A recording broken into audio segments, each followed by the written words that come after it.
Come on, Annie. Let's go to the movies.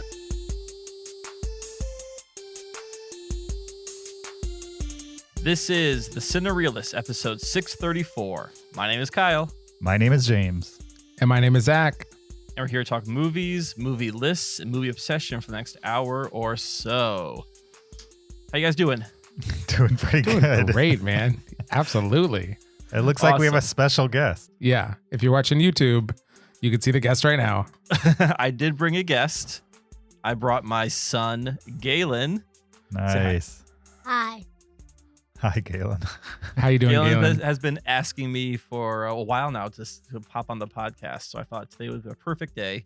Holiday weekend. Don't have to wake up for school tomorrow. Love Sure. it. Galen just turned 15, so we're excited to have him on the pod. Yep. Yeah, he just left Furiosa. He's got a lot of thoughts on that. No, Galen, how Sure. old are you? 8. 8 years old. Okay. And what's your favorite movie? I think my favorite movie. That's a hard one. It's a tough one. Wait till you have to list off your favorite 600. Yeah. I don't even know that many movies. Right? What movie did we watch with Arnold Schwarzenegger the other night? Kindergarten Cop. Oh, that's a good one. Yeah. That's a good one. That's a good one. And what's a For movie sure. on your dad's shelf that you really want to watch, but he says not yet? Terminator and RoboCop. It's not a RoboCop. tumor. Yeah. Terminator and RoboCop. Yes. Those So are- Kindergarten Cop was his first Schwarzenegger movie. Okay. Sure. Which comes first, the Terminator or the RoboCop? What do you think? Terminator for sure. Oh, Terminator Okay. for sure comes before RoboCop. Actually, I would say Terminator 2. That is that's a light R. That's a family friendly R. I mean, I watched like a little bit of Terminator 2. Which part did Ooh. we watch?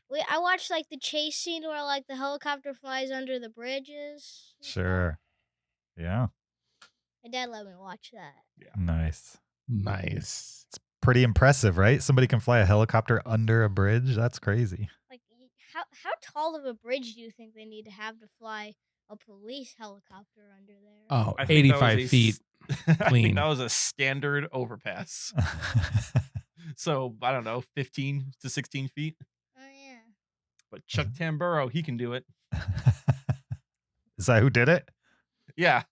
Didn't I you don't- say that you used to be like part of the Air Force or something? Yeah, he flew helicopters in Vietnam and then Ah. became a stunt pilot. He was on Apocalypse Now. I actually I wanted to back when we were like, maybe we can like get guests on here. I was trying to Mhm. get a hold of him somehow, just randomly, like, hey, maybe he could get on here. Sure. And I found his son on YouTube, Okay. and I messaged his son. I was like, hey, is your dad? I mean, that was more professional than that, but never heard back. Let's just say. Yeah, that's how it goes. Most Yeah, of the it's time. fine. Yeah, I- Chuck's pretty selective on who he talks to, gives interviews to. Yeah. I was able to communicate with Randy Sparks' son. Randy Sparks is the writer of the song, the 60s classic Saturday Night in Toledo, Ohio. And- oh and I- yes. James, can you hum a little bit of that ditty for us that everyone knows? No. Okay, it's the one that goes yeah. All right. Yeah. So the Classic. guy who wrote that song, I communicated with his son a little bit. Oh, not him, just his son though. Yeah. Well, no, I talked to him as well, but sadly he Okay. passed away in February. So I talked to his son. Nice. That family will Chuck- never be done with me. Chuck Tamburo, aka Charles A. Tamburo, is 78 years old. Yeah, he's still with us. Still with us. Yeah. Not directing movies like Furiosa, though. There's only one guy out there who's in that age range doing that. Galen, do you want to see a Mad Max movie?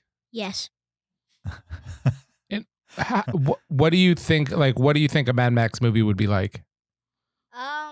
Screaming, big trucks, desert, racing. Yeah. Yeah. 2 out of 3 ain't bad, I would say. Yeah, no, I honestly I think you can go to AI and say like, make me a movie with screaming, big trucks, and desert, and you will Sure. get a Mad Max like movie. Yeah. Also cannibals. Oh yeah, Probably. saying cannibals. Don't forget those. All right. Are you guys going to watch them when it's appropriate? Are you guys going to watch them in order? Well, so that's the thing is like the first one is a like low budget R-rated cult movie. Mm-hmm. The second one's just a full on R-rated movie, and then the third one's like rated PG. It's kind of a kids movie at times. You think Beyond Thunderdome is a kids movie at times? He literally finds the Lost Boys. I know. They're like attacking marauders with frying pans at the end. Sure, there's a sequence that's a little hookish at the end. I Yes, agree, but yeah. the bulk of that movie, I just rewatched it. It's not a kids movie. Okay, all right. But it's PG though. Like I don't think it's as intense as the other ones. PG at a time when I'm not sure PG-13 existed. That's like right in the wheelhouse of when they invented PG-13. I think PG-13 existed by that point. He's seen Kindergarten Cop. That's PG-13. I've actually seen, I think, more PG-13 movies than actually PG movies. That's not true. Yeah, it's true. It could be true because there's really not many PG movies that come out anymore. But They're what either about G or PG-13. Yeah. But what about Indiana Jones? Would you mark that a PG or PG-13? Because I don't like. It says PG because PG-13 hasn't been invented yet. Right. It feels like a PG-13 to me. Yeah. Yeah. Same. Depends People on get which. chopped up by propeller blades. Well, yeah, that's true. Well, that's in all the movies. Mhm. Yeah, I think Indiana Jones Raiders would have been PG-13 if it was made today. Galen, I'm curious to know if you know what PG stands for. Parental guidance. Nice. What does R stand for? I don't know. Ruh-roh. Well, you're going to have to learn that one. It's restricted. That's what it stands Restricted for. for like adults and older teens. You got it. What about NC-17? Never heard of it. Well, let's keep it that Jam- way. James. Thanks, James. James knows how to talk to kids. For sure. What about G? All right. What's G stand for? I don't know. General audiences. It wouldn't be GA. Right. It doesn't make sense. No. No. Yeah, let's talk to the MPA, who dropped Yeah. their A also. They used to be Right. the MPAA. They don't like extraneous A's in the MPA. Yeah, I'm wondering why they did that. Why drop the second A? Well, because I think it was Motion Picture Association of America, Gotcha. and it may be an international organization now. That's my assumption. Interesting. Okay. I'll accept that as an answer. MPATW. TW. Yeah. Motion What is Picture the- Association of the World. All right. Galen, what great to movies see you, are you man. looking forward to, Galen? I'm looking forward again. RoboCop, Terminator. No, I think they mean they're coming out this summer. Yeah. I think the Garfield movie. Okay. I actually kind of want to see if. Sure.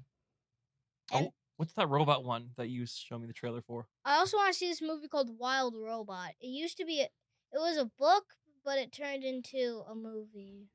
Somehow. Wild Robot. Oh, The Wild Robot. Yeah, that looks interesting. I saw someone at school with a book that said The Wild Robot on it. Mm-hmm. So I was just wondering if it was a book turned into a movie for kids. It's got a great cast. Yeah. Lupita Nyong'o, Pedro Pascal, Bill Nye, Stephanie Hugh, Mark Hamill, and Catherine O'Hara. Yeah. That is a motley crew of actors voicing characters in an animated film. For We're sure. also going to see Kinds of Kindness for my first Yorgos Lanthimos film. Okay. Sure. Why not? We saw the Clue movie once, Uh-huh. and that was kind of long, but it was only like 2 hours, but it felt like forever. It doesn't help that it never ends, right? They keep ending it over and over Yeah. again. Yeah. Like- I hear your mom didn't like that one. No, like at the end it says it happens this way, and it happens this way, and it happens this way. Yeah, Megan let out an audible on the third time they went back to the beginning. I kind of did in my head too. Sure. Is Not Is everyone can Cl- appreciate the classics. Is Clue the most boringest movie your dad's made you watch? Or is there one that's more boring? I think the boringest movie he made me watch. Yep. He can say it. No, you tell me. I don't know. What do you find boring? I think I found 2001? yeah. Well, I haven't watched that yet. Oh, okay. Just judging by the posters, it kind of looks kind of boring. But he told me I might find it boring. Sure. It's not like an action-packed romp through space. All right. It's not exactly Star Wars. It's the not action anti-Star adventure. Wars. Yeah. Right. Do you know what your dad's favorite movie is? You're pointing to the 2001 poster? Yeah. Yes. Yeah, okay. I'm pretty sure that's right, Kyle? Yes, that's correct. Yes. Okay. He even bought this like little HAL 13 thing. I can go get it quick. What is it? Oh no! Actually, Galen gave this to me for my birthday last year. I need to assemble it. Oh, It's okay. It's like a little HAL console model, Nice. but it's like an actual like model. So you have to It's buy a the like paint. it's a There's, like- glue and paint it type of You have to model. glue and paint it. Yeah, Sure. yeah. And Sure. there's like people have written online like hack instructions, like you can add a speaker or you can add this to it, and Interesting. yeah. So I opened the box one day to tackle. I'm like, oh, I need supplies. So, Nice.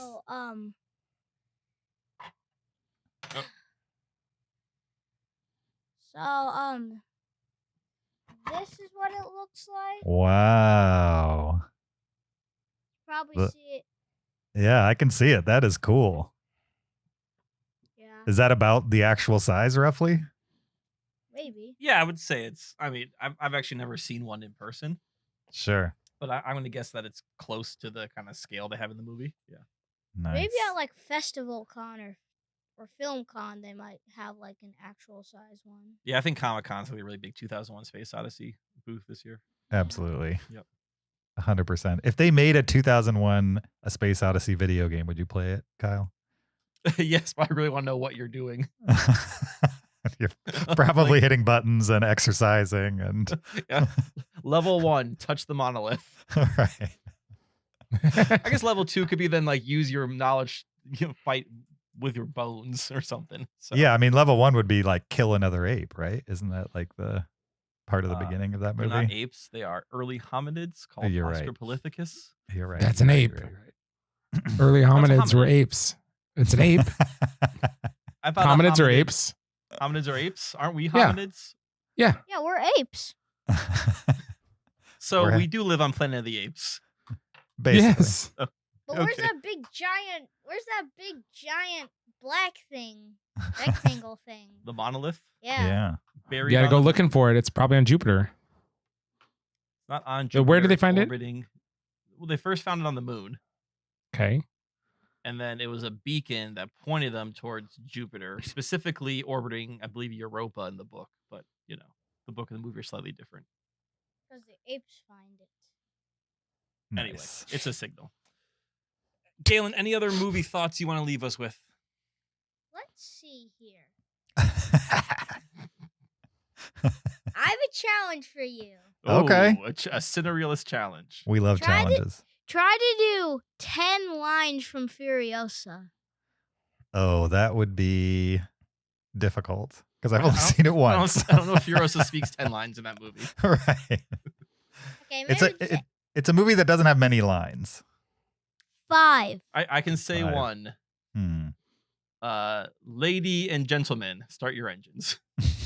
That's in the movie. One of the lines like was in, like, "Do you have what it takes to make it epic?" That was a line from it. Yes, that was a line from it. Okay, that's Witness 2. me. Ooh, witness me. 3. Good. Okay. Hmm. Oh, how about just points in any direction? 4. Let's see. No one can find this place. 5. There we go. That's 5. All right. 5 more.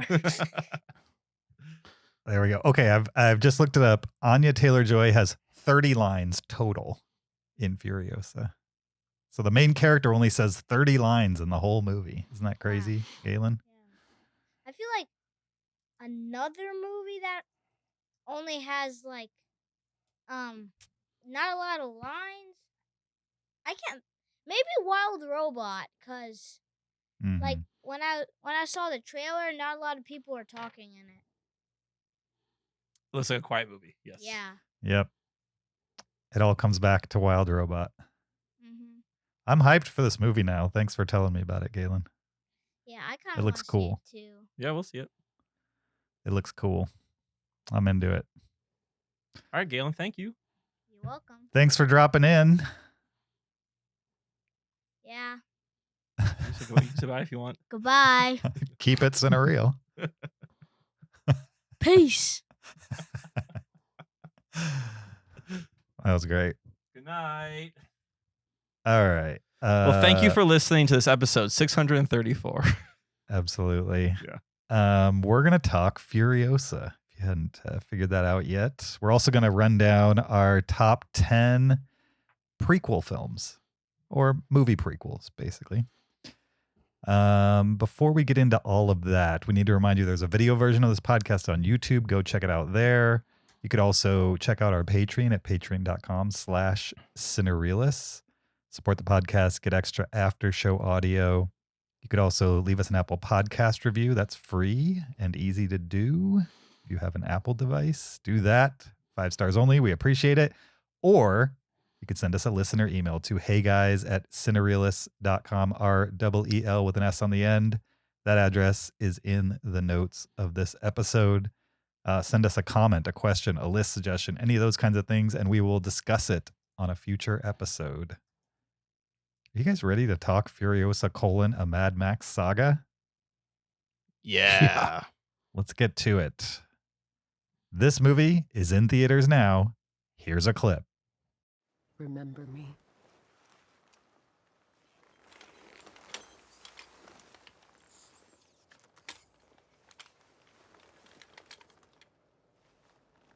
You fabulous thing. You crawled out of a pitiless grave deeper than hell. Only one thing's gonna do that for you. Not hope. Hate. No shame in hate. It's one of the great forces of nature.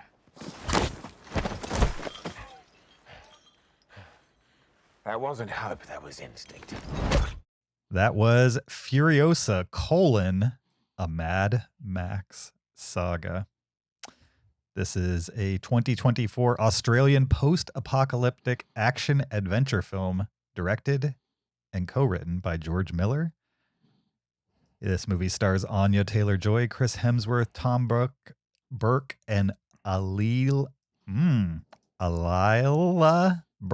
Alila Brown, I think is how you say that name. The official IMDb plot synopsis for Furiosa: a Mad Max Saga is the origin story of a renegade warrior Furiosa before her encounter and team up with Mad Max. All right. Yeah, I would say this is an origin story. It's an origin. Sure. Yeah. Absolutely. What did you guys think of Furiosa: a Mad Max Saga? Well, first, Kyle, you had told me that Mad Max Fury Road was your most rewatched film. Is that correct? Yes, since I started tracking on Letterboxd and excluding Christmas movies, Fury Road is my most watched movie of the Letterboxd era. So even over 2001. Yes. Yeah. I would say in like this past decade, I've watched Fury Road more than 2001: Space Odyssey. In my lifetime, I've watched 2001: Space Odyssey more. Okay. But That might be true of me as well at this point. How many times have you guys seen this film? The Fury first one? Road, 6 times. When Fury Road came out, I saw it in theaters opening weekend, and then I went back the next weekend to see it again. It's the only movie that I've ever seen twice in the theater, like back to back, purposely like that. Wow. Interesting. You've never gone to the same movie in the same weekend? twice. No, never in the same weekend. No. I've done that. Okay. Not to brag, but I've done that. I don't got a life. Just saying. I've seen Mad Max Fury Road 7 times. All right. Since 2015. That's almost how many years it's been since It's came almost one a year. Yeah. Yeah. Right. Wow. I have seen it once. What? out. Really? Just in the theater? You never rewatched Yeah. it? Just in the So, theater. Zach, why do you hate Fury Road so much? So I gave it 4 out of 5 stars, Mm-hmm. which is a great rating, right? Yeah. But I can't really bring myself to care very much about that movie at all. And I know that both of you, I think, love it. Mm-hmm. And I just don't care very much. I don't know. I'm curious. This is yeah. a great situation because clearly Kyle and I are invested. And Zach, while he had liked the original film, has not lived in that world over the last 9 years. So I'm curious to know if this movie made you care more, as well as what 2 diehards think of this movie. I think Sure. interesting contrast. I'll say this. Yeah. Maybe this is controversial, especially for Kyle. This is probably controversial for both of you. But if I were to rank my favorite Furiosas, so we have 3 Furiosas, right? We have Furiosa as a little girl, Mm-hmm. Furiosa as Anya Taylor-Joy, and Furiosa as Charlize Theron. I know where this is going. I would put them in that order. The little girl was my favorite Furiosa. Anya Taylor-Joy was a great Furiosa, and then Charlize was my 3rd favorite. What's wrong with Charlize Furiosa? I wouldn't say there was anything wrong with her Furiosa, but I just really enjoyed the other 2 performances, I think, more. Okay, then maybe I'll ask you, what was Charlize's Furiosa lacking that these other 2 had? I mean, does it too many Oscars? Is it just Did she win an heights? Oscar for her performance? No. Not this Not movie, for this. no, but Maybe I couldn't feel the same empathy for her that I could feel for these 2. Mm-hmm. yeah. So I mean, definitely the Furiosa we see in Fury Road, we don't know her backstory, right? We know a little bit about she's from this green place. We know that she has been making this plan for a long time and going through the ranks to then execute this plan, stealing the war rig with the wives in it.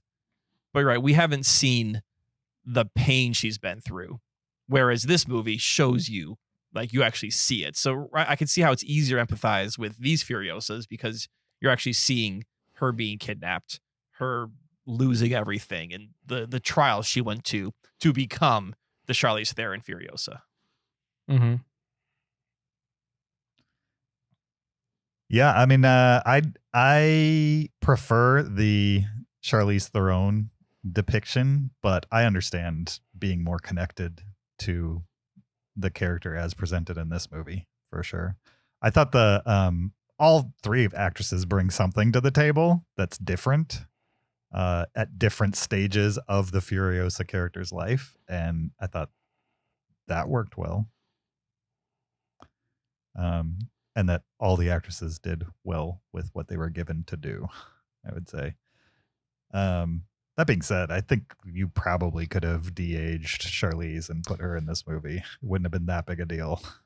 Yeah, so one thing that surprised me about this movie is Anya Taylor-Joy is not in it as much as I thought she was going to be. Mm-hmm. So it starts with it starts with young Furiosa, and she's in the green place and she's taken. I was like, oh, okay. So now we see how she gets taken. And then I would say, I don't know if it was half the movie, but at least a third of the movie is following. Half. You think half? Yeah. So half of the movie is following young Furiosa. Mm-hmm. And I was like, oh, is Anya Taylor-Joy in this movie? Or like, are we just going to get her at the very end? So yeah, number one, it's adult Furiosa is not in as much as I was expecting. And I totally agree. You could have had Charlize in this role. So much of her face is obscured anyway when she's an adult that, if you're worried, oh, she looks too old, her face is obscured. Mm-hmm. You want to de-age it, you do makeup, that's easy. So Yeah, the excuse of, oh, we can't use Charlize Theron because this is a younger Furiosa, I think it's kind of BS. Also considering where this movie ends timeline wise, it's Sure. Well, I mean, Charlize Theron is like a very like large woman. Like she's super tall, right? yeah, but so is Furiosa, the character she plays. I mean, she is Furiosa. Like she originated that character. Anya Taylor-Joy is a very small person in comparison. I wouldn't call Charlize Theron large. She's tall. Yeah. Yeah. But I just so you guys both would have preferred they used Charlize Theron and de-aged her? Like you're like, why? Let's go de-aging. Like that Okay, is well, you'd rather that? I don't think they have to de-age her. Like I don't want to get a whole Charlize Theron how beautiful Rand she is, but like she's got pretty great like facial bone structure, skin anyway. Like she doesn't, it's not she like like she's 50. Yeah, so So Anya Taylor-Joy is like 30. So you've never seen a older actor put some makeup on to make them look younger, like Better Call Saul? I've never seen Better Call Saul. Okay, well that's a great example of they're using Bob Odenkirk, who's in his 60s and he's playing young Jimmy at times, and it's pretty effective. I'm just saying, like there wasn't anything in this movie where I felt like, oh, I see why we had to recast this role. Mm-hmm. It didn't seem necessary. Besides the fact of like Anya Taylor-Joy is a bigger name than Charlize Theron now. I'll give that. Like you want to cast a new and younger and more upcoming actress.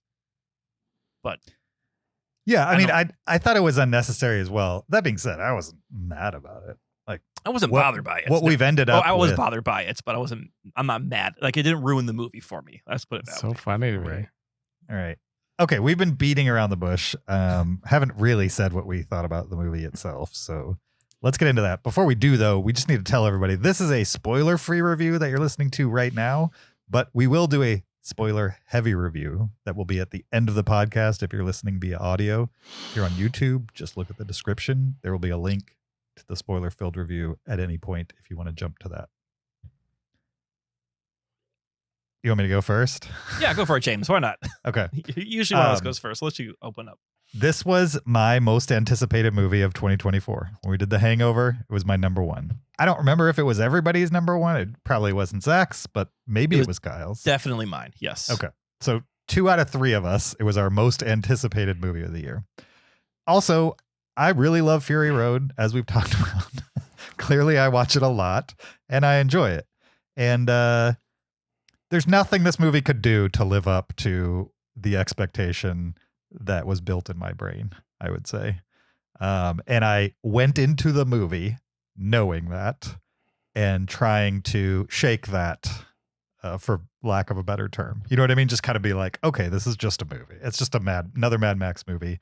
Let's pretend it doesn't have to match Fury Road. And it absolutely didn't match Fury Road in my mind. I didn't dislike it, but I have this issue with a lot of prequels. You're giving me backstory to things that I didn't really need the backstory to. And if you're going to do that, then you have to like make it more interesting than something I could come up with in my own brain, or like throw some surprises in there that are not signaled in the better movie that came out 9 years ago. And I just didn't feel like there was a whole lot of that going on. There's a sequence in Fury Road where she lays out her backstory to Max. She like literally says things that I'm not going to say right now because this is a spoiler-free review. But she gives like 5 lines that are beats of her backstory, and all 5 of those are in here exactly as she told it in Fury Road, which makes sense. That movie comes after this one. But there wasn't a whole lot more than that. And so because of that, it's kind of like, okay, so now I know how those things happened, but like it didn't really give me any more to the character herself that I couldn't read on Charlize Theron's face during Mad Max Fury Road. And so when I walked out, I wasn't mad at the movie. I was entertained, but I was just kind of like, that felt kind of pointless to me. I'd much rather see a continuation of the story that was started than see a CG bullet farm and a CG gas town. And I don't know. Like, the one solid thing this movie has is like an opening of the world, maybe answering some questions of what things might be like in these other places in the universe that Mad Max Fury Road built. But even watching that, I was kind of like, could have lived without this. Doesn't enhance what my imagination was of Gastown or the Bullet Farm. And so it all felt kind of pointless to me. That being said, great action. I loved the stowaway sequence in it, which is the most like Mad Max Fury Road, I would say, of the movie. I liked the weirdness at the very end that we'll get into in spoilers. Mhm. Yeah, it's generally how I felt about it. Or should we go Kyle next? Yeah, well, since let's he's the guess. other- Since you and I are kind of the diehards, then Sure. I definitely want to hear Zach's opinion because he's coming from a different perspective than we are. So also my most anticipated movie of the year, Mad Max Fury Road. As we established, I've watched 6 times in the last decade, less than. It's a top 50 movie for sure, maybe even like top 25. It's great. This movie, I kind of agree with James, where like it gave me the beats and it filled in some gaps, but I was also like, okay, this is fun, but is this a movie I'm gonna like want to watch 6 times again in the next decade? And the answer is definitely not. Which is an impossible bar. Which is an impossible thing. And I tried to, right, like, I tried going into this movie the same way, being like, this is not going to be Mad Max Fury Road 2. Mhm. Right? Like, that movie is 2 hours of just wall-to-wall action. We're not going to get that with this movie. As I mentioned before, I was surprised how much of the first half of the movie focused on young Furiosa and her journey. But I think that's actually my favorite part of this movie. And that's because of the Chris Hemsworth character of Dementis, which I thought was a great addition to the world of Mad Max. Because Mad Max movies always have these weird bad guys. And they're always these strange warlords. And I thought Dementis, Chris Hemsworth character, fit right in perfectly to these just weird warlords that run the wasteland. I really loved his motorcycle chariot, which is the best way to describe it. And I want to know, does that thing actually operate on himself, or is there some guy in a green suit like driving it in the front? or can you actually like steer it from the back of the chariot as it appeared in the movie? So I thought that like vehicle design, that was really cool. I like that he was in a motorcycle gang of nomads, essentially. Mm-hmm. I thought that was all very interesting. Once we got to the Citadel and we got to the Anya Taylor-Joy parts of the movie, I found it less interesting because I really wanted to know, oh, well, how did she work her way up through the ranks and become this trusted driver, the Imperator, who's to drive a war rig, which we see from these movies is a really, it's like a really honored position to have in Immortan Joe's army. And I was kind of disappointed by their explanation on how she became who she is. Or I feel like the movie maybe glossed over it because we spent so much time in the first half with young Furiosa. I didn't get enough of like, well, how did she become then the Furiosa we saw in Mad Max Fury Road? So I think as a backstory, that was a bit of a failure. If that's what we're trying to do, is explain how this character got to be where they're going to be. Like we saw the steps, but I didn't quite buy that those were the steps that got her there. And then, yeah, the other thing is action-wise, Fury Road, impossible to compare to, has amazing action. And I agree that the one war rig scenario with the motorcycles and the parachutes, that was probably I was expecting from this movie. And we got some other cool like motorcycle chases and moments, but there's also moments where I felt like I was watching a Fast and Furious movie. And I'm just going to say it involves a crane at some point. Mm. Do you remember that sequence? Yes. Yes, and at that point, I'm like, okay, I'm watching a late era Fast and Furious movie, not a good era Fast and Furious movie. Like, watching Fury Road is like watching Fast 5, and watching that crane sequence, it was like watching Fast X. So, yeah. Zach, save it for the people that love this movie. Well, I mean, I think it's probably a clear example of I went in there with no expectations at all. This was not a movie that I cared about whatsoever to see. It wasn't even on my list of movies I was looking forward to this year, right? It was just a movie that existed that I knew I was going to have to see because you guys want to see it so bad. But I didn't really care at all. And so I went in with just no expectations. And I liked it just fine. I don't know. I think I definitely probably liked it better than both of you guys because both of you sound disappointed, at least partially disappointed. I think the disappointment comes from the love of Fury Road. Right.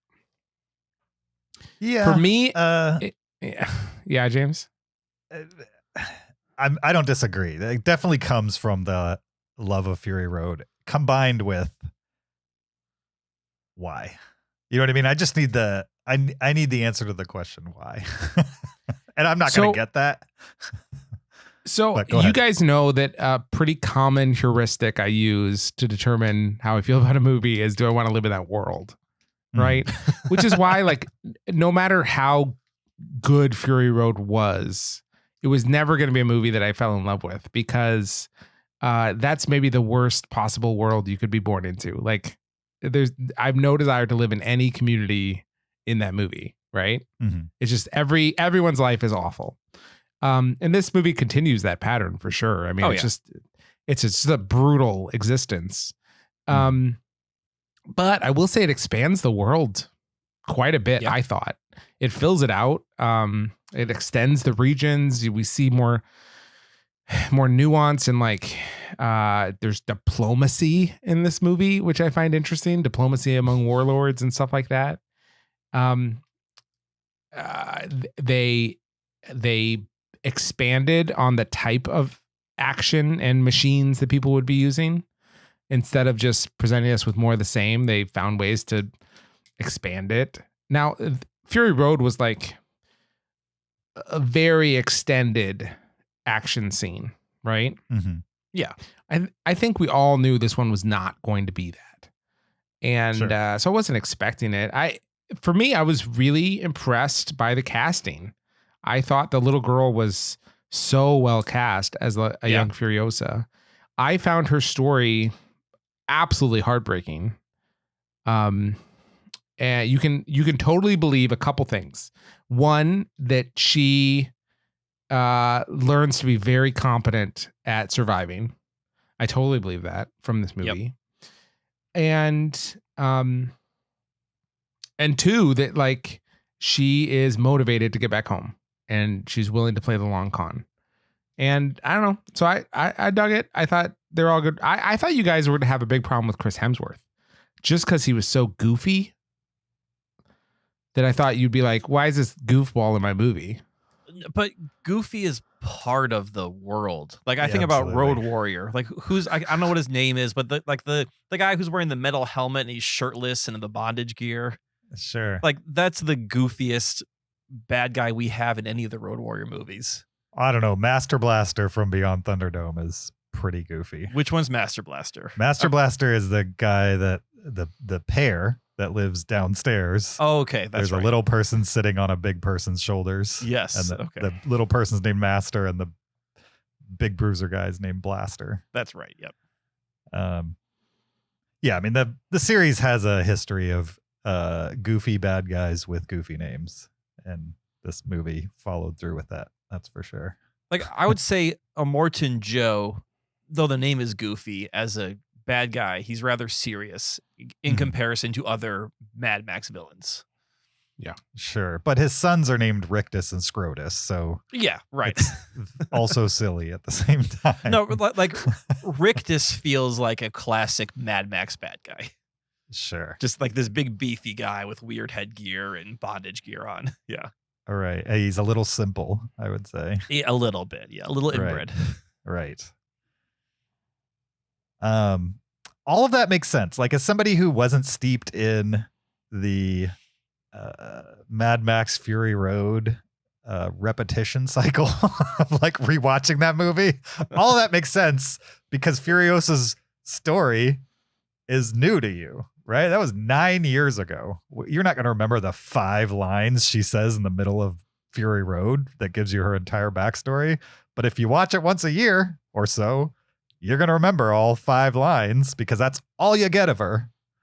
And I'm probably the least upset about Chris Hemsworth because the only thing that wasn't mentioned in Fury Road that's in this movie, in like as far as a detail of her backstory, Right.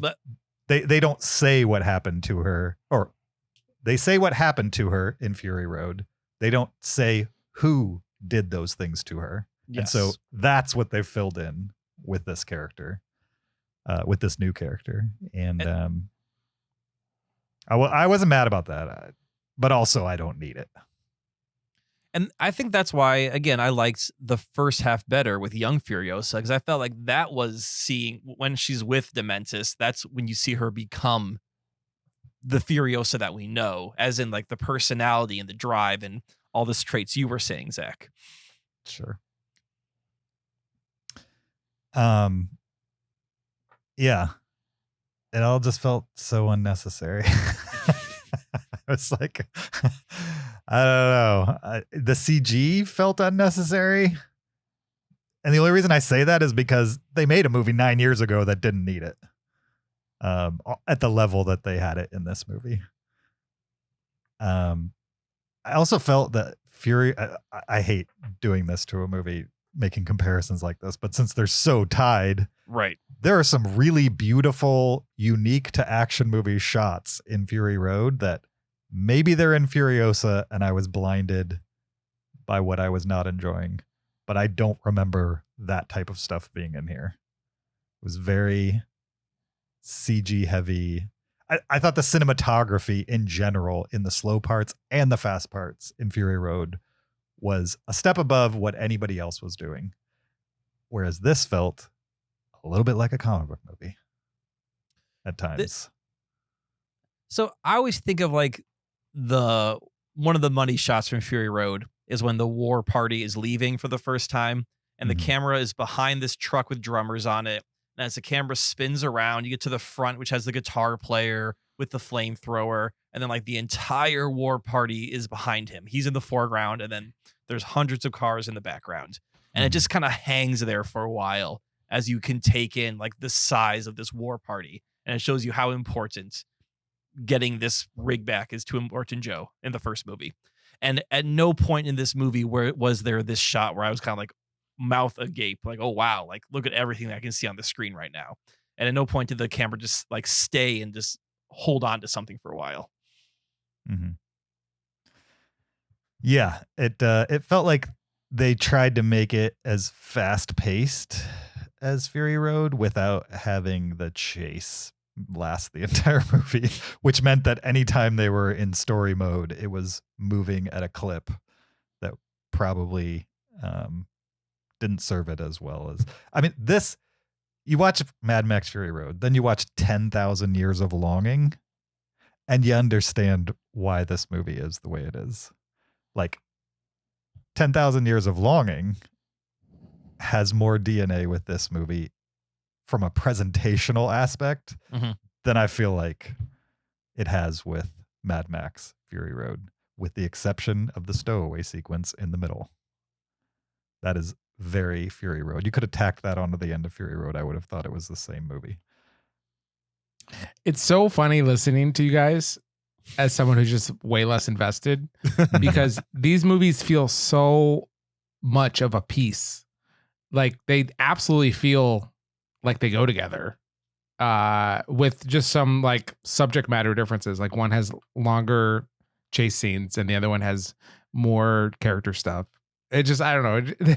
But like you guys absolutely love the first one and it has made you feel a certain type of way about this one, but they feel so similar. Even with the CG, I feel like this one has some CG, but like not on the level of like a Sherlock Holmes movie or something like that. Like it feels much more like a Fury Road movie to me than a Sherlock Holmes movie.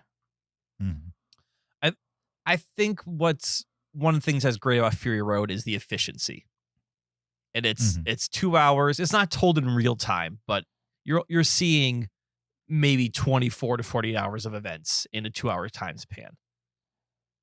I think it's 3 days. Is it 3 days? Okay, right. So it's a small period of time, and you're given a lot of world building and hints to a backstory over those 2 hours of runtime, while also being given nearly constant action.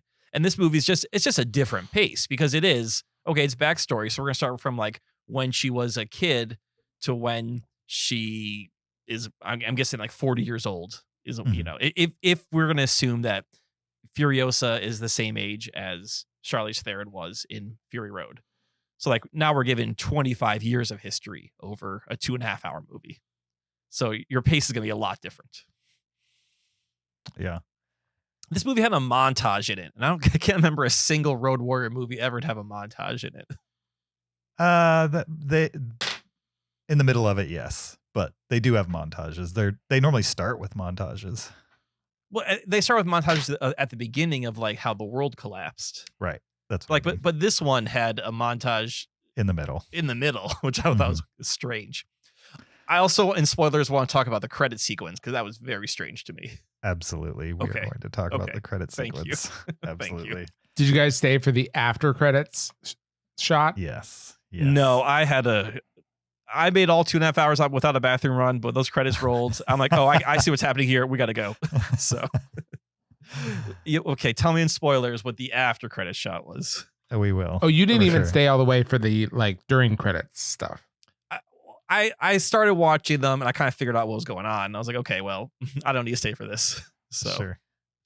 He's seen what they were showing before. Yeah.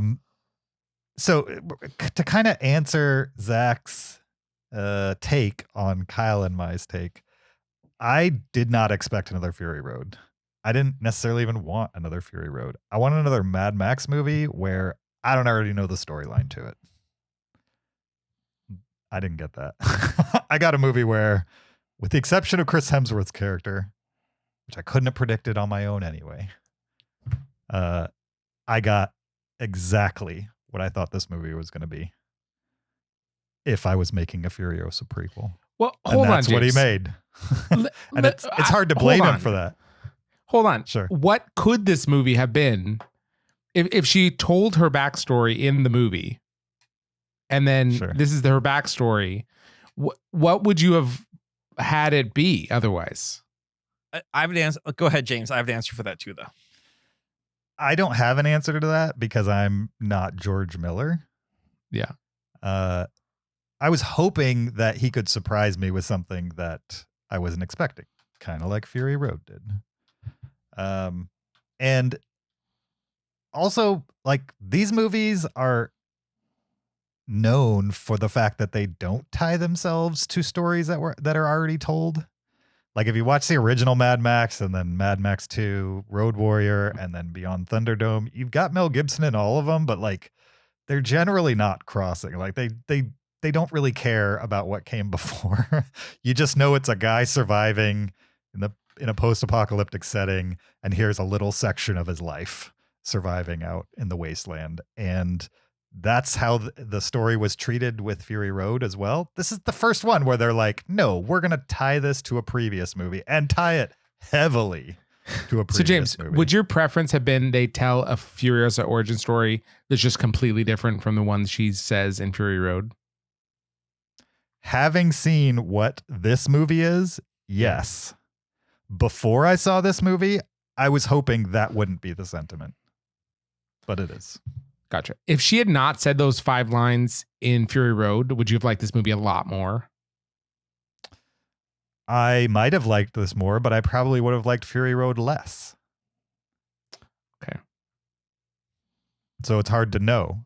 Like, the trick with Fury Road, and I know you don't share this opinion, the trick with Fury Road is there's so little dialogue and so much action that what you do get, the morsels that are given here and there, seeing Gastown from a distance and knowing that's where the gas is. Oh, and here's the guy that runs Gastown who has now joined the chase. Oh, and now the Bullet Farm has joined the chase.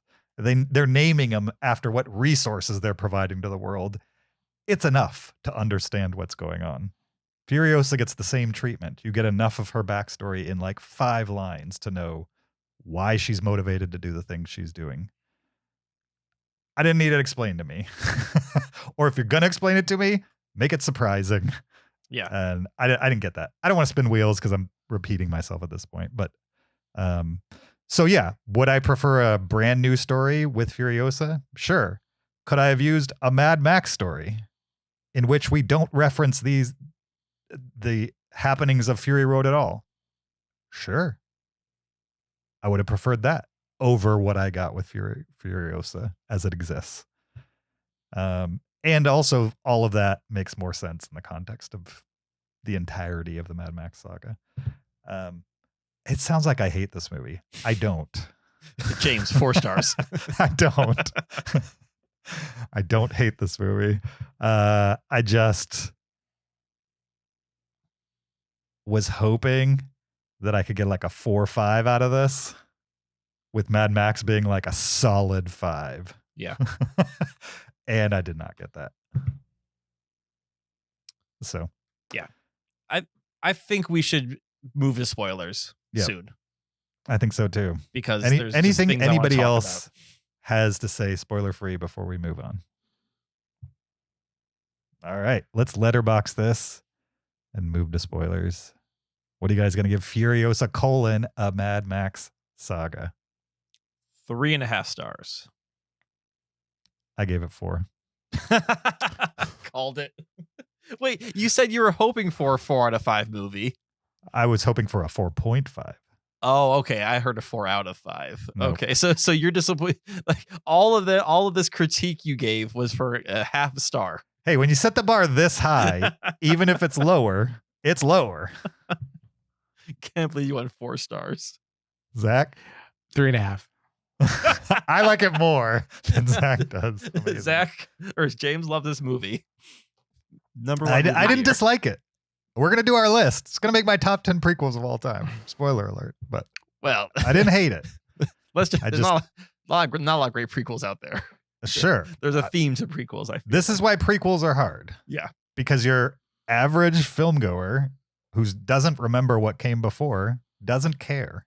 But the hardcores, you got to give them more to chew on, in my opinion, to make it a good thing. All right. Once again, spoilers. If you're listening audio, end of the podcast. If you want to jump to spoilers right now and you're watching on YouTube, check the show notes. Click the link. This is our top 10 movie prequels. You guys ready for this? Yeah. Yeah. I think we need to say why we made this list, or not necessarily why, but like how did we make this list? Because I definitely had a criteria going. I don't know about you guys. It had to be a prequel. That was the criteria. Yes, it had to take place before another movie, but had to be made after that first movie was made. Sure. Yeah. That's definitely the basis. But I mean, there are shades of prequels, right? I mean, clearly some are more prequel-y than others. To be good. I pretty much rank these by how much I like them. So yeah, I would say some of these movies are definite, like this is a prequel to this story. Mm-hmm. And some of these movies are, this takes place in the same universe, but before the events of the first movie of that universe. Mm-hmm. So it could be I will admit some of mine might be a little gray on if they're a prequel or not. Yeah. And some of mine are very clearly prequels. Essentially what I did is I went to IMDb's like advanced search, and I tried to, I searched the term prequel, right? The keyword prequel. And there's only like 200 some movies that IMDb has the tag prequel. It's amazing to me how few prequels there are. Sure. They're hard to make, I would say. They're hard to make good. They're hard to make good. Yeah. like I worked from a list of 13. Like I could find 13 movies. I'm like, yeah, these are definite prequels I've seen. Yeah, I had 15 that I chose from. I'm sure there were more than that. Right. But there were 15 that I thought could make a top 10 list. And I used generally the same criteria you guys were talking about. I also tried to make it like movies that are definitely prequels, not movies that like have prequel elements to them here and there. Because there's some pretty famous ones that certainly have prequel elements that are not, in my opinion, what you would say about the movie initially is that they're a prequel. They just happen to have a history in them. And then they're also ranked by how much I like them, and they're also ranked by how much they either helped the original or like improved the enjoyment of the original, or how much they just stayed out of the way. You know what I mean? It like went a different way, and it is kind of its own thing, even though it's a prequel, and succeeded in doing that. So it sounds like James put in a lot more thought to this list than Zach and I did. could be. Who knows? Yeah. All right. That being said, I will start. I didn't put in any more thought than I normally do, to be honest. Go ahead. Okay. Go ahead. I'll Zach. start. My number 10, Star Wars Episode 3, Revenge of the Sith. This is my favorite of the prequels, the Star Wars prequels. I like this movie. And Sure. it's my number 10. That's the only prequel Star Wars film that George Lucas directed that people are allowed to like. In my opinion. That's If you funny. like any of the other ones, how old were you when you saw it? There's your answer. Watch it again now. and Isn't tell that true me for you Star still- Wars? What? The original 3? No. I think the original 3 hold up. Right. How old were you when you watched it? I was young, but I've continued to watch them as adults and they hold up. Yeah. But how old were you when you first watched it? When we first watched it, yes.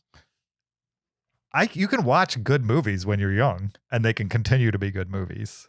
You can also watch bad movies and think they're good, and over the course of time get a refined taste and an adult brain and understand, even though a young person thought this was a good movie, it's not.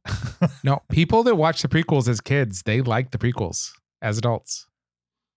Right. And none of them have been able to give me a reason why it's a good movie. But I think Zach is saying, can you give a reason why? The Star original Wars Star is a Wars good movies movie. are? Yeah. Yeah. Go for it. They're great adventure movies that make sense and don't have crappy CGI in them that's distracting, and have characters you care about. There you go. I can give you more, but that's not what we're talking about. That sounds very subjective. The point is, the one Zach selected is actually pretty decent. The 2 before that, not good movies. Not so much. That last one had something going, for sure. Kyle? Well, my number 10 is a movie I actually watched for this list because it was on my watch list, and it is Alien Covenant, which is the sequel to the prequel, kind of, that is Prometheus. Sure. This one feels like more of an actual prequel to Alien because it does give you a backstory on how the xenomorph came to be. Mm-hmm. And, you know, I'll be honest, I found this movie perfectly fine to watch, if not unnecessary. It did not bother me as much as Prometheus did. Like, where Prometheus, very egregiously dumb things happen. In this movie, maybe some poor decisions were made here or there, but at no point was I like actively angry at the characters in this movie or what they were doing. And I thought Michael Fassbender coming back as David played a rather menacing character and a menacing role and sort of fit in well to how the xenomorph that we all know and love came to be. This movie is nowhere as good as like the original Alien or Aliens movies, but it's definitely a step up from Prometheus in my eyes. Nice. That movie's all right. Yeah. Oh yeah. I'm fine I mean, with that's what it's my number 10 out of like 13. So you know. Sure. My number 10 is Mallrats from 1995. in the timeline. It's one day before the happenings of Clerks. There's a bunch of I did not know references. this. Yeah, there's a bunch of references to Randall and other things that other people from Clerks. There's not references to things that happen in Clerks because it happens the day before Clerks. And so it is a prequel. It's a prequel that definitely gets out of the way of Clerks. It doesn't try to directly relate to anything that happens in Clerks. It just kind of tells its own story with a couple of characters that cross over from one film to the next. And I enjoy Mallrats a lot. It's definitely maybe one of those movies that I saw as a teenager that if I were to watch it as an adult, I don't enjoy it quite as much, which I have watched it as an adult and can say not exactly the same feeling as the first time I watched it in 1995 when I was 17 years old. But it does give me the nostalgia feels. And I think as Kevin Smith movies go, it's probably his most commercial. If you evaluate it in the context of 90s teen comedies, it's probably his best made of that type of movie. My number 10, Mallrats. Cool. My number 9 is Star Trek from 2009. And I included it because it presents material that's earlier than any of the other very lengthy Star Wars canon. I mean, it's kind of a reboot, but it goes further back, I would say, than anything else I could remember. So, and I like the movie a lot. I give it 4 stars. I've only seen it once, but I thought it was a good start to a franchise reboot. Yeah, I don't remember. Go ahead, Kyle. It's kind of strange because it's a reboot, but then it also like they bring in the other Star Trek universe because don't they have like alternate Leonard Nimoy or Spock? I couldn't remember if it was this one or the next one in the series that does that. Where they start It's not to kind this of, one. Okay, maybe it's the next one then. Yeah, It's right. but this Wrath one of is before Khan, that one. So yeah. or Into Darkness. It's Into Darkness, yeah. Which is Wrath of Khan. But So, yeah, at the point that Into Darkness happens, you can proactively label Star Trek 2009 as a prequel. Yeah. because Yeah. they exist in the same world where the original series exists. It's a prequel, Even but if you it didn't is- know it. Right. Even if it is alternate timeline type stuff. it's a secret prequel. Sure. A sequel. My number 9 is the previously mentioned Star Wars Episode 3, Revenge of the Sith, the only acceptable prequel movie you can like. Star Wars prequel. Star Wars prequel, yeah. I'm sorry. I Directed by George Lucas. You can When I- like Rogue One and Yeah. Solo. I'm fine with that. When but I'm saying when I say prequel, I mean capital P prequel, like the prequels. sure. Yes, not I lower. hear Yeah. you. My number 9 is from 2018. It's Bumblebee. The only Transformers movie people are allowed to like. This one's actually pretty good, even if you don't like Transformers. It takes one character, focuses on them, makes you actually care about them and their human, counterparts, and give you the time to actually get invested in what's going on. And then it expands to other Transformers getting involved, but it does that after doing groundwork, like character groundwork. It also helps that it's set in the 80s, I think. I'm pretty sure it's the 80s. And so there's a time period attached to it, gives it a little more style, a little more interestingness. I also think that Haley Steinfeld is great in it and far more charming than anybody that was in any of the other Transformers movies, like Josh Duhamel and what's the main kid's name that was in the Shia first LaBeouf? couple ones? Shia LaBeouf. About Tyrese, he's charming. I mean, I guess. I don't really remember him in these movies. The only downside is John Cena's in it. But other than that, Bumblebee is a good Transformers watch. In fact, if anybody asks me not that anybody ever has, but if anybody ever asked me if they should watch the Transformers movie, I just tell them, watch Bumblebee and don't bother with any of the other ones. I think you'll get the best of what the series has to offer.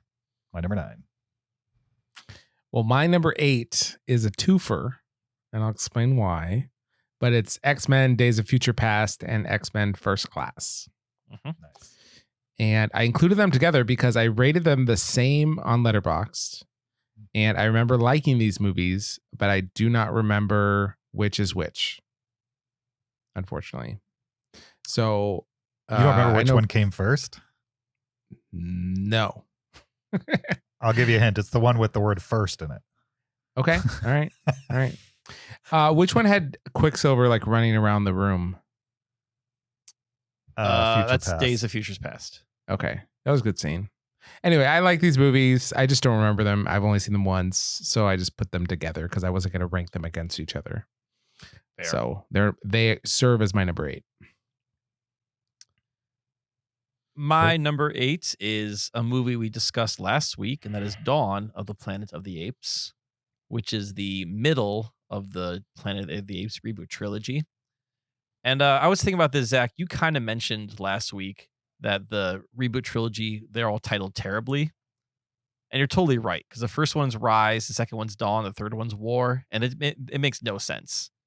And it really should be Dawn, War, Rise, if you think about like what actually happens in those movies. Yeah. So I always think number 8 is called War for the Planet of the Apes, or the middle one is called War for the Planet of the Apes, because that's where a bunch of wars are happening between humans and apes. But nope, it's Dawn. Dawn. Makes no sense. Yeah. My number 8 is Prometheus from 2012, which we don't have to go too far into because you guys hate it and I like it. And, I mean, what's there to say about this movie anymore other than that? Yeah. It was number 13 on my list. Of 13. Of 13. My number 7 is Robin Hood from 2010. And I Okay. include it because he becomes Robin Hood at the end of the movie. So essentially, everyone's familiar with the Robin Hood story. So if you just look at it from not a franchise aspect, but from like a storyline aspect, this is everything that happened before he became Robin Hood in every other movie. So this is a prequel to all other Robin Hood movies.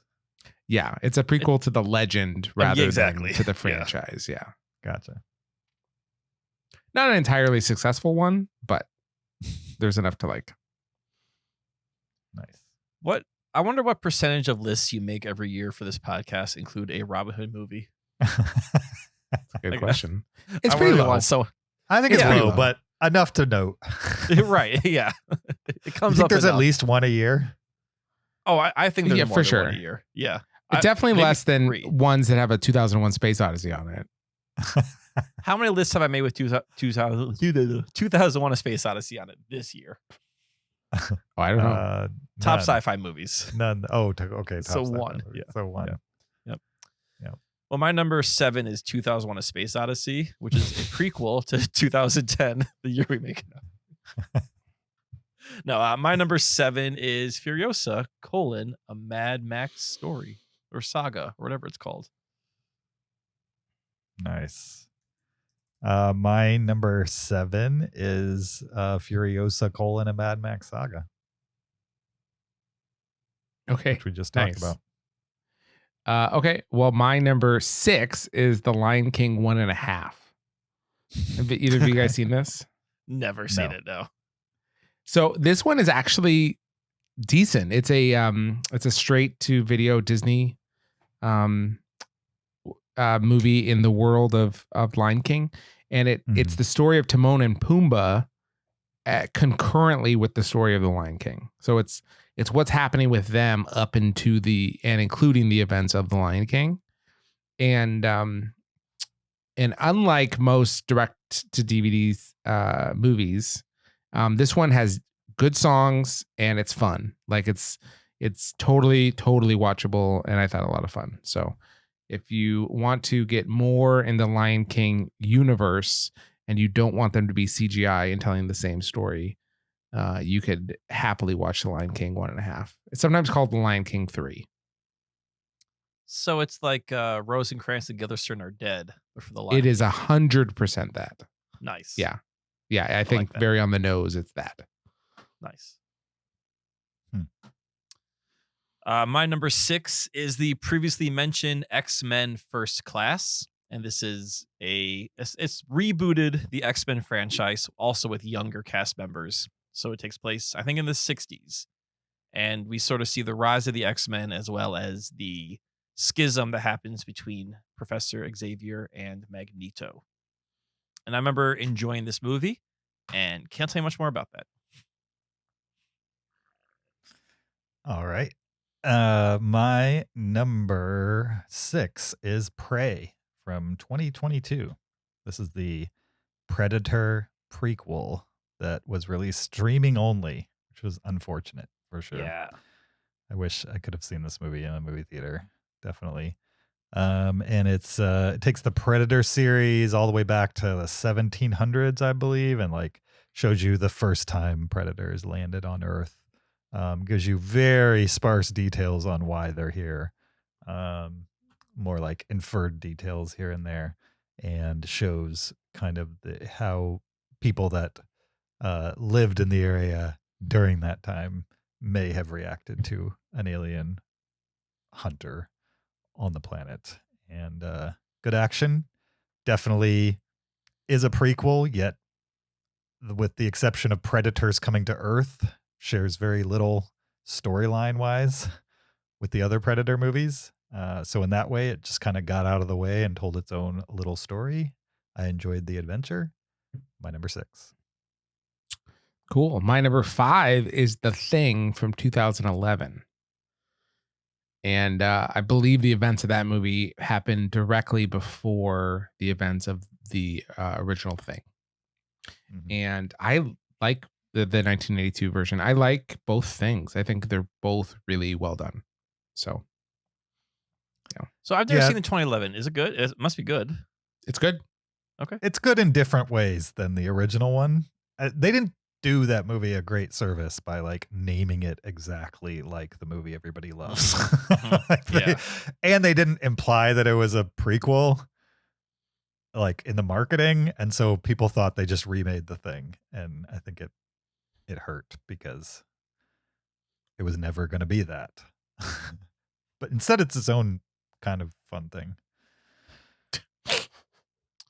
No pun My intended. my number 5 is Rogue One, a Star Wars story. If Mhm. Alien Covenant is the prequel I didn't need then or care about, Rogue One actually made me kind of care about a prequel story, where it tells a story about how the Death Star plans were stolen, amongst other things. In the movie, it's a bit of a throwaway line, and that's totally fine. And this movie's like, okay, well, let's flesh that out. What would that look like? And on top of showing us how the Death Star plans were stolen, it also built the greater world of Star Wars. And we got to see kind of what the Empire looked like on remote planets. And like, we always hear that there are these terrible fascists, but we see everything from the space opera aspect. Let's see it like boots on the ground aspect. What does an occupation by the Empire look like? As well as giving us new imagery in Star Wars. We get classic space battles. We also get a battle on the beach, which I've never seen before in a Star Wars movie. So this movie, I think, kind of walked the line pretty well between giving you what you expect and give you something new from its greater universe. Yeah. I like that one as well. My number 5 is The First Purge from 2018. I've seen all the Purge movies, and the only 2 good ones are the first one and this one. And this is the only prequel. Oh, Purge The movie First that- Purge is the name of the movie. It's not just The First Purge. The movie. First Purge. The name of the Okay. movie is The First Purge. So Okay. the original Purge is low budget home invasion horror movie with this wrapper, this kind of dystopian societal wrapper of like one night you can murder all you want, do all the crime you want, and you can get away with it as long as you do it in this one window of time. The First Purge is kind of like a political action thriller drama that sets up why the Purge was created, like the politics behind it, like who was pushing for this government measure where people can commit crime, why society was headed in a direction why you would even need this type of weird one night only rule, and then a playing out of the first night in a world where nobody really knows what the purge is. They've just heard what it's hyped up to be, type of thing. And so the perspective of the characters is way different than the perspective of the characters in all the other purge movies, who kind of know why they should fear that night. Whereas in the first movie, you're getting some people who are expecting the worst and other people who aren't even realizing it's happening until it's at their front door. And I just thought that take on something that was on a universe that already had established rules was super interesting, and I surprisingly enjoyed it. My number 5. Does that movie explain it in a sense that it's all satisfying, that makes sense why there ever would be a purge? It just, I've never seen a movie, but it makes no sense to me. Does the movie actually lay it out where it does make sense to you? Sure. Yeah, I mean, it does in a lower budget horror movie that has 97 minutes to tell a story. You know what I mean? Like, it's not going to go into the it's not a socioeconomic dissertation.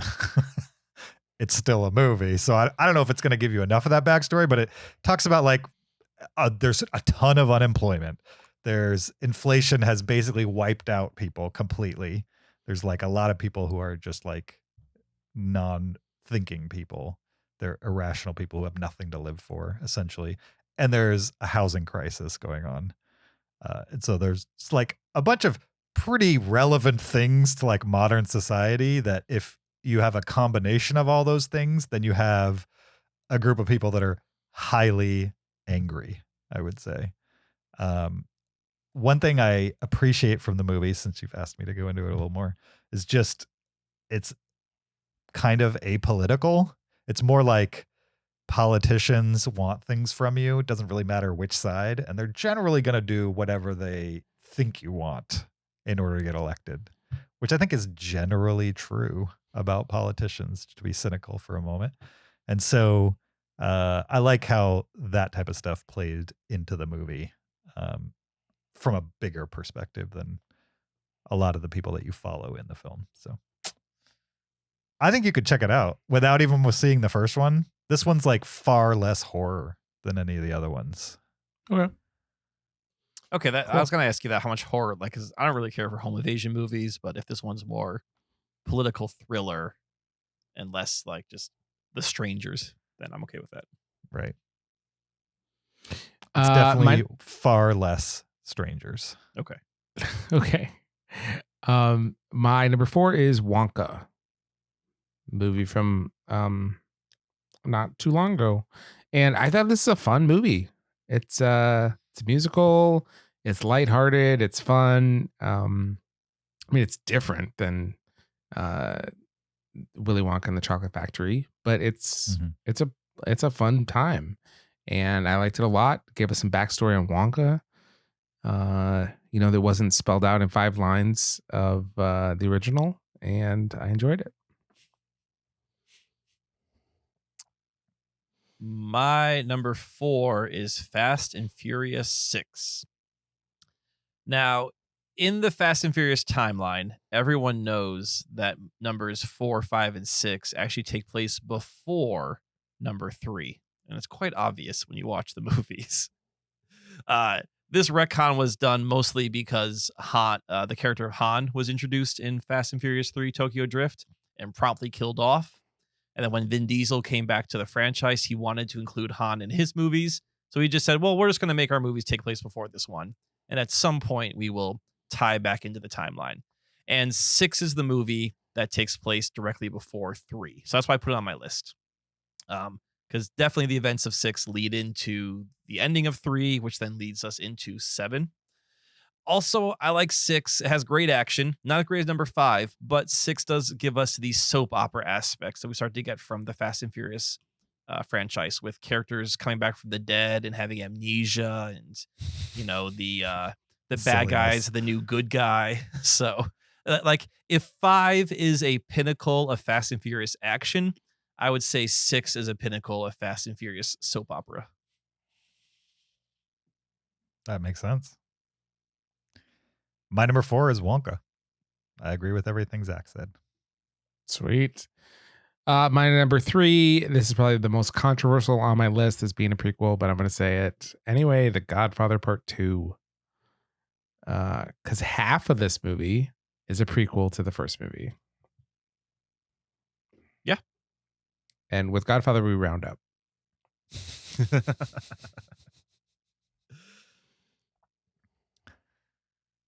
Well, my number 3, I actually considered not putting Godfather on it. I considered putting Indiana Jones and the Last Crusade on. That's my number 3 because what would that be a prequel to? The first scene of the Last Crusade is young Indiana Jones, played by River Phoenix. It's true. So the first scene or the first major sequence is sort of a young Indiana Jones and how he becomes who he is. And they kind of Han Solo it where like they say, here's how you get a whip. Here's how he gets a scar. Here's how he gets a hat. But it all kind of works and makes sense. So like he has one traumatic adventure that defines who he is, but it doesn't bother me whatsoever. Like it really is. You can see how like this was a core moment for him and how he became who he is. But I'm going to cheat and instead put on Indiana Jones and Temple of Doom, which actually takes place before Raiders of the Lost Ark. Even though it doesn't really connect at all, technically, to Raiders of the Lost Ark or the rest of the movies, they didn't want to do Nazis again. So they just said, let's make a set beforehand. And, this is a movie, I think I talked about this before. I've watched this since, I was a kid. And I always had this opinion like, oh, this is the dark. This is the scary one. This one isn't as good. And although there are moments of Temple of Doom I don't care for, and it's definitely my least favorite of the original 3, it's still a super fun movie. And I enjoy watching it, even with its flaws. And I'm looking forward to watching again. I think Galen might be getting close to being able to watch this movie. So we'll see. Would it be the first Indiana Jones, or did he watch one of them? I don't remember. He's seen Raiders and Last Crusade. Oh, he saw Dial of Destiny with us also in the theater. Okay. So yeah, he's seen 3 out of the 5 already. 3 out of the 4, you mean? Yes, 3 out of the 4. You were asking him before what his favorite movie is, and it might be Last Crusade. There was a period we were watching that a lot. Okay. So yeah. Well, he'll grow up and figure out it's not the best one. I mean, it's not the best one, but it's pretty darn great. Sure. Temple of Doom's the best one. We all know that. Temple of Doom's fun. My number 3 is Paranormal Activity 3 from 2011, which takes Paranormal Activity 1 and Paranormal Activity 2 take place like roughly 20 years before Paranormal Activity 3. That takes the story back into the 80s and gives you a little bit of backstory about the kids. There's not a whole lot of connective tissue between this movie and the 2 before it, which I'm fine with. It just kind of gets out of the way and like tells its own ghost story with its own kind of period specific house and attitudes and kids and stuff like that. And I enjoy it quite a bit. Number 3. Cool. My number 2 is The Good, the Bad, and the Ugly, which is the 3rd film of the Man with No Name trilogy. But it takes place before the other 2 films because it's set in the Civil War and the other 2 are post-Civil War movies. So these are Clint Eastwood classic Westerns. The Good, the Bad, and the Ugly is a masterpiece. If you haven't seen it, you will enjoy it. But I really like this one. It's my favorite of the 3, and it also takes place the earliest in the timeline. So it's a prequel. Number 2. All right. My number 2 is Prey, previously mentioned. This is the sequel or the prequel to the Predator movies. It takes place during the early days of America, during the frontier lands, the French trappers. The Native Americans are still dealing with colonization, as well as on this new predator alien that has shown up. And I would argue that this movie, as an actual, if you look at just like a movie construction point, compare original Predator to Prey, I think Prey is the better movie. I like Predator more because of its 80s cheesiness and its Arnold and its, huge muscular guys with machine guns. But I actually think Prey is the better constructed movie of the 2, especially given the fact that you have this young woman who is way underpowered compared to Predator. So she can't fight him on even grounds. She has to fight the Predator on her own. She has to set the odds in her favor. Whereas when you watch the original Predator, even though Arnold Schwarzenegger is a little underpowered, he's still like huge muscular Arnold Schwarzenegger fighting an alien. So you feel like they could be a little more evenly matched. Nice.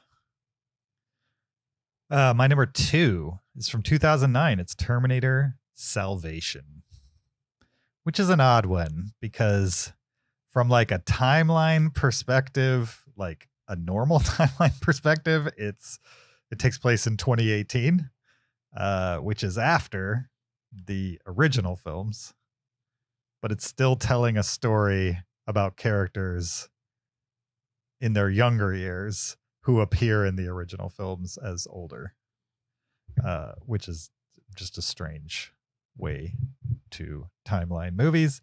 Technically a prequel, though. It's the only Terminator movie to be majority set in the future in a post-apocalyptic world. And it's kind of a reboot at the same time as far as the actors portraying certain characters and things like that. And one of my favorite Terminator movies, definitely in the top 3, I would say. And a good prequel. I wish it had done better and we had gotten more. My number 2. It's kind of hard to like. We say it's a top 3 Terminator movie.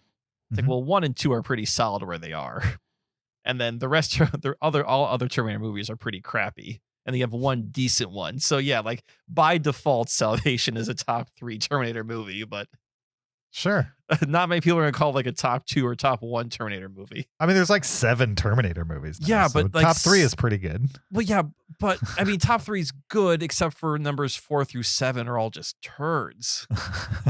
I don't know. There's a couple things to like in some of those. How movies. many humans have Terminator Salvation as their favorite Terminator film? How many humans? Or Yeah. like what percentage of people who like No, Terminator how many movies? How many How humans? many humans versus how many Like androids? Or well, okay. who no, else would just- be making lists? No. How many people are there on Earth that is their favorite Terminator movie? Here, I'm gonna go to Terminator Salvation on Letterboxd, which is gonna take a while because my computer's slow. I when would we say record, but 1%. No, I don't want percents. I want number of humans. Number of humans. So I think it was underseen, so not many. Sure. If I asked every human on Earth, Right. what's your favorite Terminator film? How many would say Terminator Salvation? They have to answer Terminator Salvation. And I want to count. I want a number. Less than somewhere between 9 and 10,000. Yeah, that feels Because you right. have to take into account how many people have seen it out of the Yeah. world. I Right. don't think there's a lot by franchise compared to Terminator 2. I don't think there's a lot that have Probably seen. 10 million people. okay. You I'm think gonna 10 give million people have seen Terminator Salvation? Maybe. Maybe. I'm gonna give you guys a little data here. Okay. So I'm looking at Letterboxd right now, and I'm looking at number Sure. of fans. And a fan is someone who puts a movie in their top 4 on their front page, correct? Yeah. Mhm. Okay. So The Terminator, the original, has 2,600 fans. So I mean, out of all, I'm not sure how many people use Letterboxd, but out of all Letterboxd users, 2,600 people have the original Terminator in their top 4. Terminator 2 has 12,000 fans. Okay. Mhm. So, 3 Irrelevant. times as, yeah. All right. How many fans do you think Terminator Salvation has? 2.6 thousand for Terminator, 12,000 for T2. 20. No, Okay. I would say, is this closest to the pin? Sure. 21. Well, your guess doesn't matter because 20 is the exact number. Really? 20 people on Letterboxd have Terminator Salvation as a fan.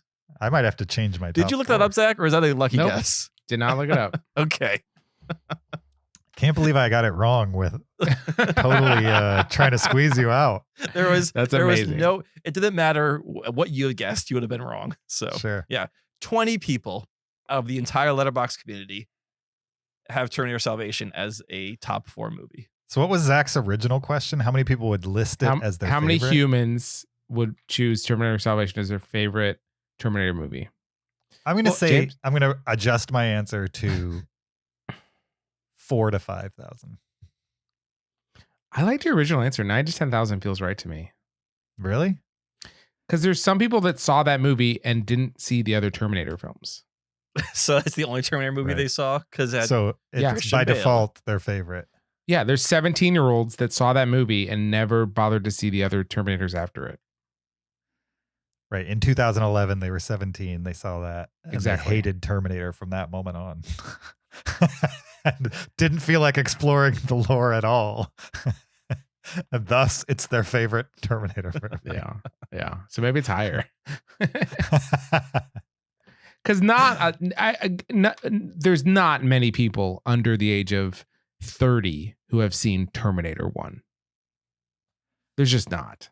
I agree with that. I think most Yeah. people start with Terminator 2 if they're going to see any of them. If they're going to see any of them, absolutely. Right. Yeah. And then there's not a ton of people under the age of 20 who have seen Terminator 2. Probably. That's probably what it depends on what you mean by you mean worldwide? Like a Yes. metric ton, like 2,000 pounds. No. Okay. Do you guys want to hear my number one I can't wait. I do. most favoritist prequel of all time? Yeah. Mhm. Indiana Jones and the Temple of Doom. Nice. Nice. Love this movie. Such a fun movie. I feel The like you best. don't normally say you love this movie. Are you kidding me? It's in like my top 10. But it's so dark. Of all time? Yeah. Temple of Doom is a No. top 10 movie for you? Yeah. Let me look it up to be official. Is So Last Crusade a top 10 movie Last for Crusade you? must be Because top- I thought Last Crusade Oh, is higher. Wait, hold on. Last Doesn't Last Zach Crusade is awesome. Zach does all three together, doesn't he? Right. That That's doesn't right. count. That's How right. dare you? Indiana Jones and the Temple of Doom is my number 6 favorite movie of all time. As well as Raiders and Last Crusade, correct? Yes, I like Okay, Last Crusade yes. more. I like Last Crusade more, but yes, it's my number 6 of all time, James. Of course, And I you love this like movie. Raiders more.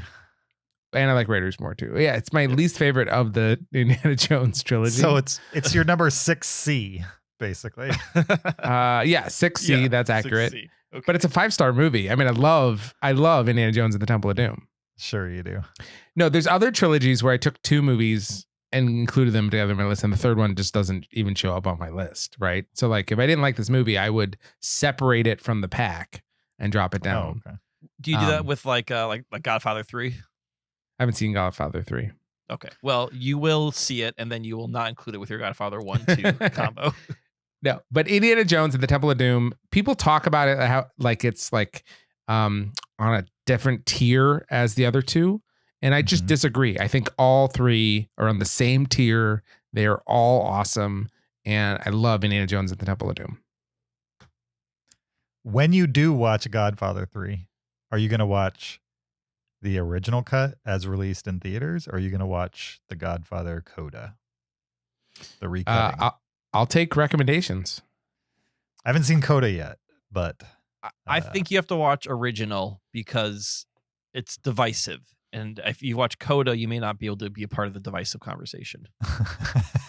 yeah, hey, don't you want to be a part of a divisive conversation? Well, no, I'm just That- saying, like Zach, it's are hard. you It's hard drinking to. Prime? Yes, he's drinking Prime. What's wrong with Prime? Just nothing. Are they at least a base sponsor? Can we get a wrong with Prime Prime, sponsor, but- James? Well, hold on. What's worth even noticing about drinking Prime? It's delicious. It's a, Isn't it full of caffeine? No, there's no Yeah. caffeine. it's It's Logan caffeine Paul. free. It's Logan Paul's energy drink. Is this Logan Paul's energy drink? yes. It's It very doesn't say Logan YouTube Paul- of you to be. It doesn't say drinking Logan Prime. Paul anywhere on this. Well, Uh, yeah, because right. he's smart enough to put his name actually on things. I bought this at Costco and it's delicious.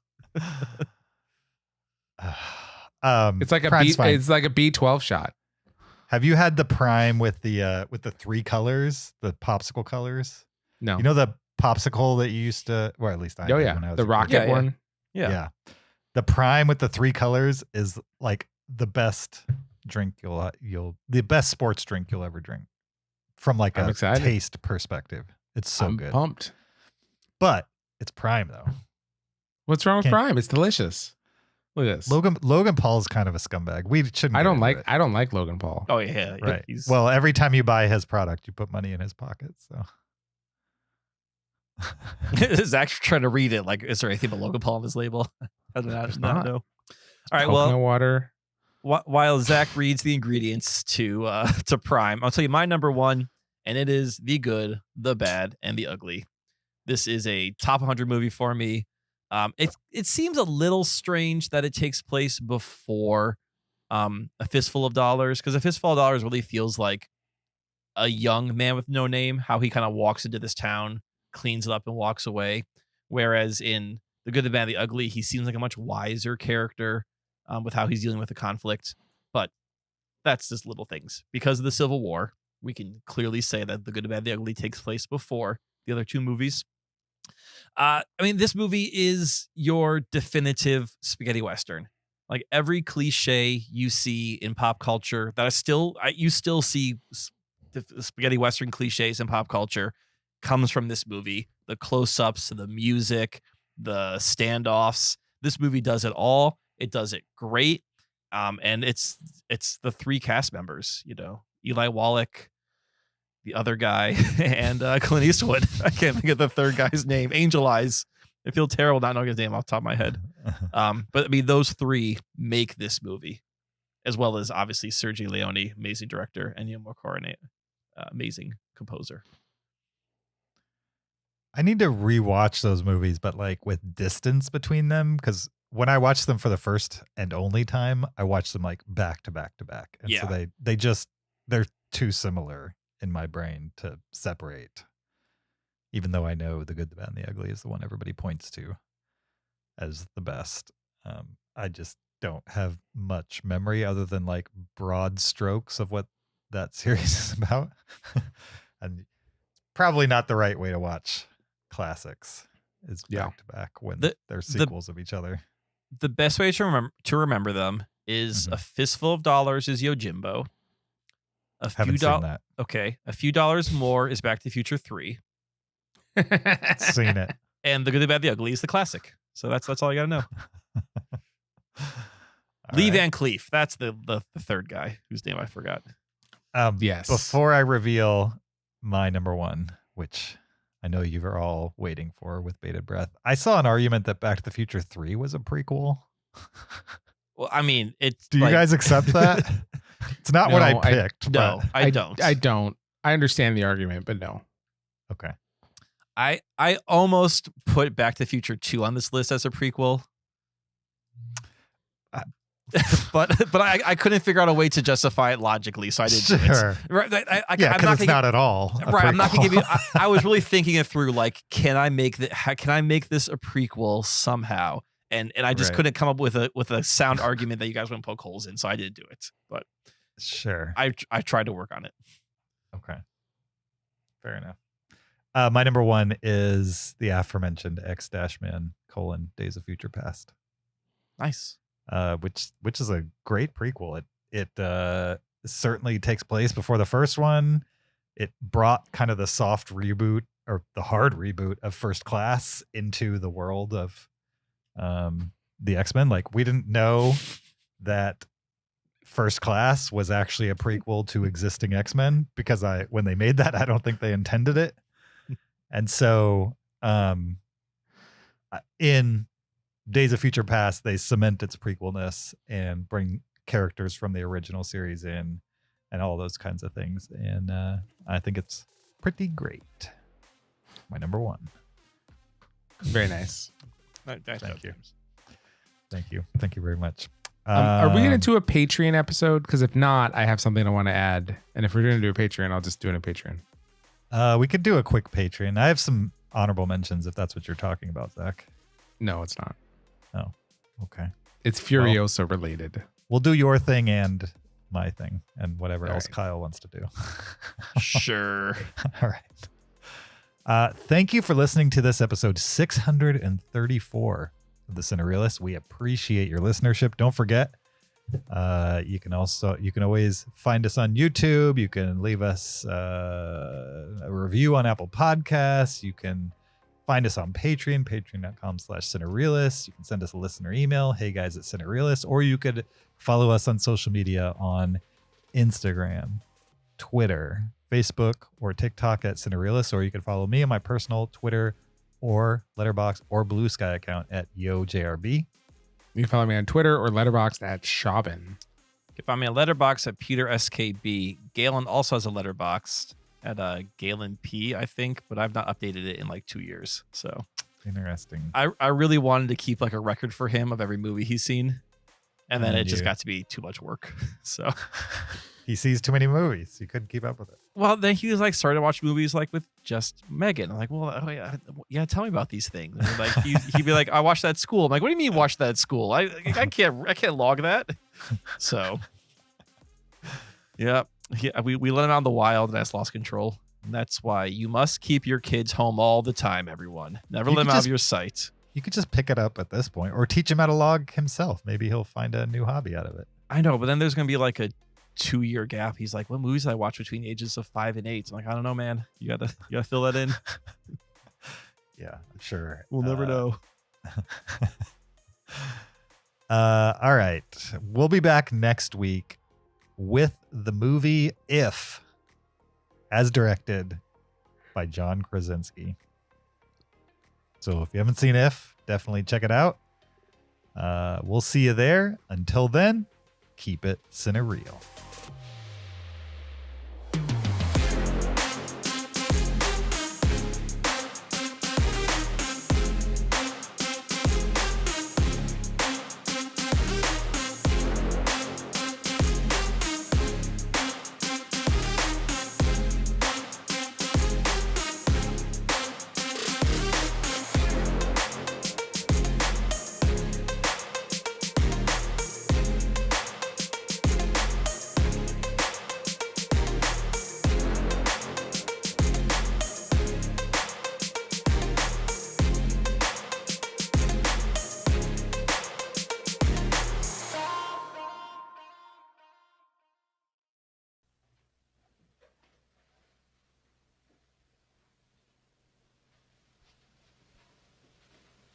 You're still here?